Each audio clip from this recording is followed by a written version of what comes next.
In today's video, I'm going to teach you how to enable or disable Google Workspace apps for your domain.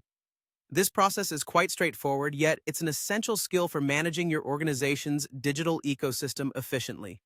So let's dive right into it. First things first, you'll need to navigate to your dashboard.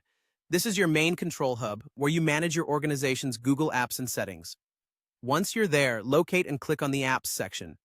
This is where all the magic happens, giving you access to various settings for the different applications that are available to your domain.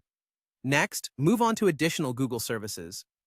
This section allows you to see a comprehensive list of all the Google services that you're currently using or that are available to your organization. It's important to mention that before making any changes here, your domain should be verified. Verifying your domain ensures that the changes you implement will be applied smoothly without any hitches.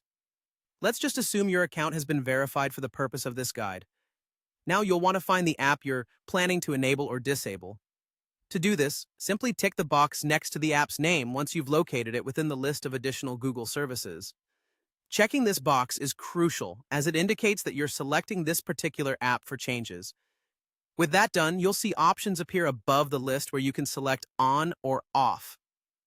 These options allow you to enable or disable the app for your domain. If you choose on, the app will be available for all users within your domain. Conversely, selecting off will disable the app, making it inaccessible to your users. This feature is handy, especially when you want to streamline the apps for your team, ensuring they only have access to necessary tools, which can help with productivity as well as security. That pretty much covers the steps you need to manage your Google Workspace apps effectively. Remember, having only the essential apps running can help keep your team focused and mitigate unnecessary distractions or potential vulnerabilities. It's always advisable to review and audit these settings periodically to ensure your workspace is optimized for efficiency and security. So, there you have it. A quick and easy method to enable or disable Google Workspace apps for your domain. I hope you found this walkthrough helpful and that it empowers you to manage your digital workspace more efficiently. Don't forget to like and subscribe for more informative guides, and as always, feel free to leave any questions or comments down below. Thank you for watching, and until next time, take care and happy managing.